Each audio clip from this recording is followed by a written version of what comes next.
Hello बच्चों, welcome back on my YouTube channel. तो हम बात कर रहे हैं exercise 1.4 of real number class 10th mathematics. तो अब से पहले मैंने आपके साथ डिस्कस कर लिया है रैशनल नंबर। रैशनल नंबर होते क्या है, ठीक है। ऐसे नंबर जिनको P अपॉन Q के फॉर्म में लिख सकते हैं और जिसमें Q जो है वो जीरो नहीं होगा, ठीक है। तो अब हम क्या करने वाले, एक्सरसाइज 1.4 में आपका सारा का सारा है डेसिमल एक्सपेंशन, ठीक है। डेसिमल एक्सपेंशन मतलब आप जो किसी चीज़ को डिवाइड करते हो ना, तो आंसर जब पॉइंट्स में आने लग जाता है डेसिमल में, इसी चीज़ को डेसिमल एक्सपेंशन बोलते हैं, ठीक है। तो जब कभी भी रैशनल नंबर जो कि P बाई Q के फॉर्म में होता है उसको आप डिवाइड करते हो ना, तो आप दो तरीके से इसको दो तरीके के आंसर आते हैं। या तो वो पूरा का पूरा टर्मिनेट हो जाएगा या फिर टर्मिनेट नहीं होगा। जैसे देखो एक एग्जांपल समझ यहाँ पे, 10/3 को अगर मैं डिवाइड करने के लिए दूं तो इसका आंसर आता है 3.3333, ऐसे ही चलता रहता है। और मैं 10 बाय जैसे कि यहाँ पर 4 का दे दूं तो इसका आंसर आ जाता है 2.5। तो आंसर तो दोनों में आ रहा है, ठीक है। तो यहाँ पर ये टर्मिनेट हो रहा है, इसका एक आंसर आ जा रहा है प्रॉपर। और यहाँ पे बोलेंगे कि सर यहाँ पे आंसर जो है ये चलता ही जा रहा है, चलता ही जा रहा है। तो इसको बोलेंगे हम टर्मिनेटिंग और इसको बोलेंगे नॉन टर्मिनेटिंग, ठीक है। तो एक हो गया टर्मिनेटिंग और एक हो गया नॉन टर्मिनेटिंग टाइप का डेसिमल एक्सपेंशन, ठीक है। तो दो तरीके के आंसर कौन कौन से आ जाते हैं, एक आ जाता है टर्मिनेटिंग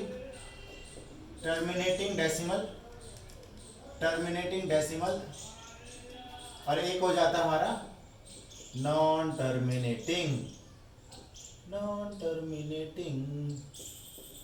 डेसिमल एक्सपेंशन। ओके, ठीक है। तो ये दो तरीके से हो गया, टर्मिनेटिंग और नॉन टर्मिनेटिंग डेसिमल एक्सपेंशन, ठीक है। अच्छा, जैसे पिछली एक्सरसाइज में हम लोग प्राइम फैक्टराइजेशन कर चुके हैं, प्राइम फैक्टर बनाने का तरीका सीख चुके हैं, ठीक है। तो हमें क्या करना है यार, हमें ना किसी रैशनल नंबर को बिना डिवाइड किए, जैसे यहाँ पे डिवाइड किया, बिना डिवाइड किए हमें बताना है कि वो टर्मिनेटिंग है कि वो नॉन टर्मिनेटिंग है, ठीक है। इसके लिए देखो हमारे पास एक तरीका है प्राइम फैक्टराइजेशन का, मतलब आपको प्राइम फैक्टर निकालने होंगे और उसके बेसिस पे हम बताएंगे कि ये टर्मिनेटिंग है कि नॉन टर्मिनेटिंग। भला ये कैसे होगा, तो देखो ये इस तरीके से होगा। देखो जो आप डिनोमिनेटर का प्राइम फैक्टराइजेशन करेंगे, अगर डिनोमिनेटर में कुछ इस तरीके से 2 की पावर m इंटू 5 की पावर n इस तरीके का अगर कुछ आया तो वो हो जाएगा टर्मिनेटिंग।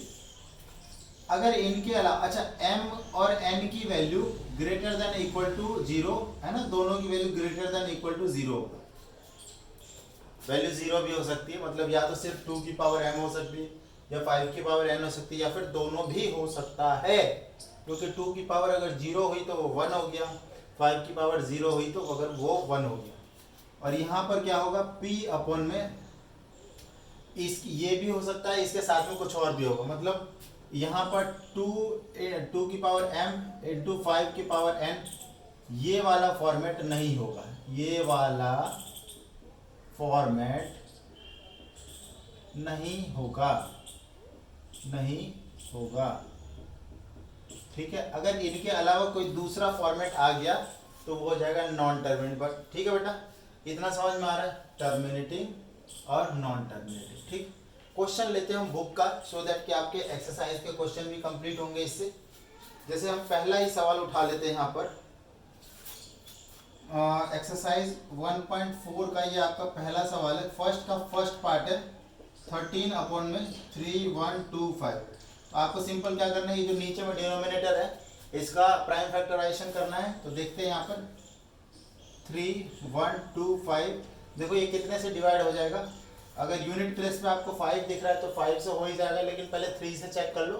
3 का रूल क्या होता है, अगर इनका सम 3 के टेबल में आएगा तो पूरा नंबर 3 से डिवाइड हो जाएगा। देख 5 तो 7 और 1 8 और 3 11, तो ये 3 के टेबल में नहीं जाता, 11 तो 3 के टेबल में नहीं आता। तो हम 5 से करेंगे इसको। 5 6 जा 30, 1 5 2 जा 10 और ये 5 जा 25।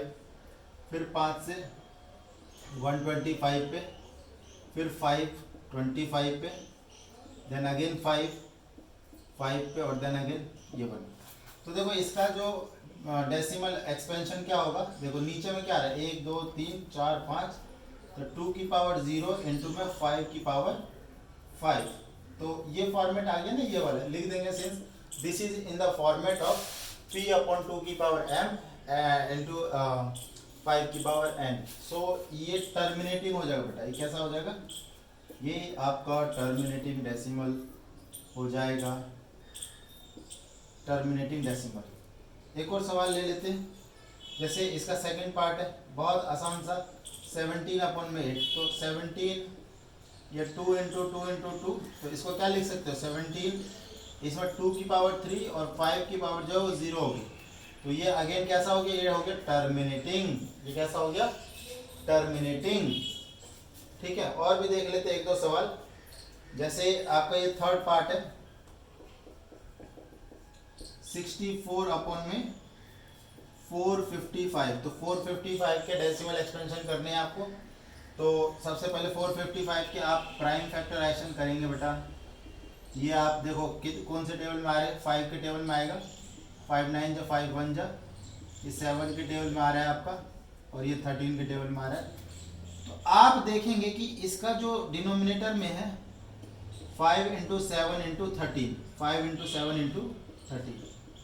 अच्छा, एक चीज आपको ध्यान देना है, कभी कभी क्या होता है कि ऊपर वाले के फैक्टर से नीचे में जो एक्स्ट्रा जो टर्म आ रही है वो कट जाती है, तो वैसे तो इसमें नहीं आ रहा है क्योंकि 64 की फैक्टर करेंगे तो सब में 2 ही आएगा, तो यहाँ पे ये 7 जो ये एक्स्ट्रा और 13 भी एक्स्ट्रा जो कि कट नहीं रहा है, तो ये नॉन टर्मिनेटिंग होगा। ठीक है, ये कैसा हो जाएगा, ये हो जाएगा नॉन टर्मिनेटिंग, तो सिंपल इसको मैंने लिख दिया नॉन टर्मिनेटिंग। ओके, तो देखते हैं इस तरीके का कोई क्वेश्चन है। Fourth question, fifth, sixth question, अगर हम सेवन्थ क्वेश्चन की बात करें, फिर सेवन्थ पार्ट इसका बात करें, तो ये 129 अपॉन में 2 की पावर 2, 5 की पावर 7 और ये 7 की पावर 5। बेटा इसमें देखो क्या है, ये वाला टर्म एक्स्ट्रा है, 7 की पावर 5 है, ये एक्स्ट्रा टर्म है, तो ये क्या होगा, इसका डेसिमल एक्सपेंशन नॉन टर्मिनेटिंग होगा, है ना। इसमें स्टेटमेंट क्या लिखना है, देखो स्टेटमेंट आप सभी क्वेश्चन के लिए वैलिड है, लिख देंगे since it is not in the form of p upon 2 की पावर m into 5 की पावर n, therefore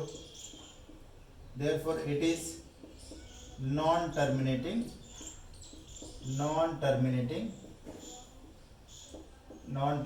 डेसिमल। ठीक है, उसके बाद ये देखो यहाँ पर ये वाला बड़ा ही अच्छा क्वेश्चन है, ये 6 अपॉन में 15, इसका चेक करना है। अच्छा देखो यहाँ पर ये 6 अपॉन में 3 इंटू 5, अच्छा यहाँ पे अब ये कायदे से ऐसा लग रहा होगा यार नीचे में सर यहाँ पे 3 आ गया तो ये नॉन टर्मिनेटिव, नहीं ऐसा नहीं है।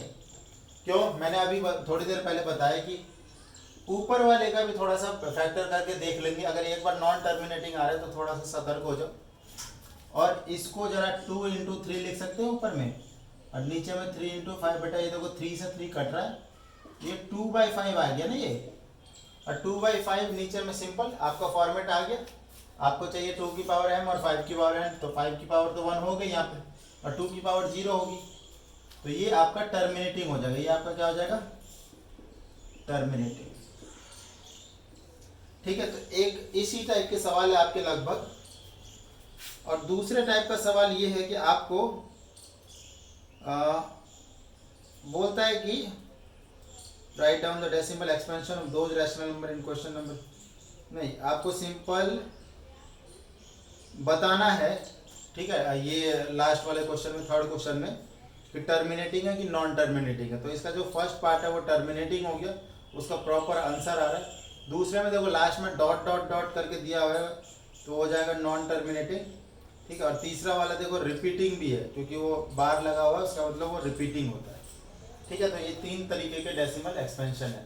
ठीक, तो होपफुली आपको समझ में आ गया होगा। सिंपल टर्मिनेटिंग डेसिमल एक्सपेंशन बताने के लिए आपको क्या करना है, डिनोमिनेटर के फैक्टर चेक करने हैं, अगर वो 2 की पावर m इंटू 5 की पावर n के फॉर्मेट में होगा तो बोलेंगे यस इट इज़ टर्मिनेटिंग, अगर वो नहीं होगा तो एक बार p का भी फैक्टर बना के देख लेंगे जो ऊपर में है, अगर कुछ कट रहा है जैसे कि क्वेश्चन नंबर 8 की तरह, कट रहा होगा तो देख लेंगे, क्योंकि ऐसी स्थिति में टर्मिनेटिंग हो जाएगा। नहीं कट रहा है तो वो नॉन टर्मिनेटिंग होगा ही होगा। फॉर एग्जांपल ये वाला क्वेश्चन है, नीचे में कितना 7 और 13 एक्स्ट्रा आ रहा है, जो कि कटेगा भी नहीं, तो ये नॉन टर्मिनेटिंग हो गया। ठीक है, तो आपका जो फर्स्ट चैप्टर है रियल नंबर वाला, उसमें यही सब है। हाँ, एक दो चीज और है, आपको ये बोल देता है कि रैशनल नंबर या इरेशनल नंबर लिखो between two irrational number. For example ऐसे बोल दिया √3 एंड √5 के बीच में दो इरेशनल नंबर लिखिए।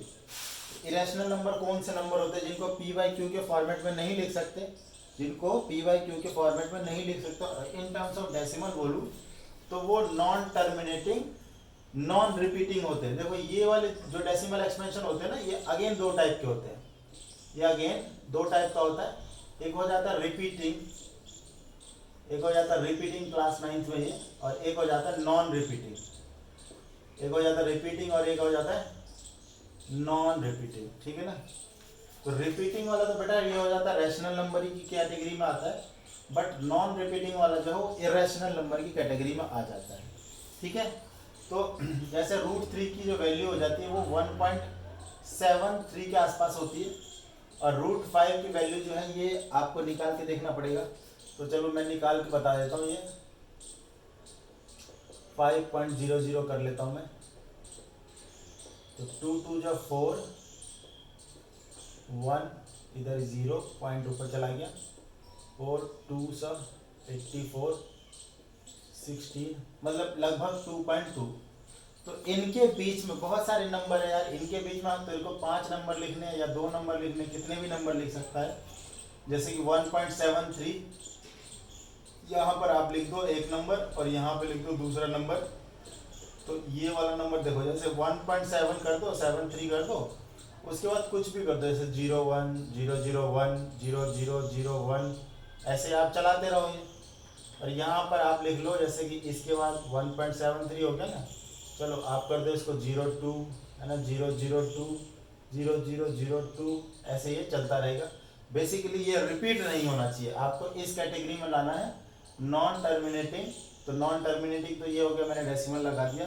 और नॉन रिपीटिंग तो चीज़ें रिपीट नहीं हो रही, देखो पहले 01 है, फिर 001 है, फिर 0001 है, ऐसे पहले 02 है, 002 0002। तो ये एक टाइप का क्वेश्चन बनता है कि find the irrational number between these two irrational number. Clear है, तो यहाँ पर आपका ये चैप्टर फिनिश हो गया। होपफुली आपको ये अच्छा लग रहा होगा, चैप्टर समझ में आ रहा है। अगर वीडियो अच्छा लगे तो प्लीज़ इसको लाइक एंड सब्सक्राइब कर दे। Thank you so much.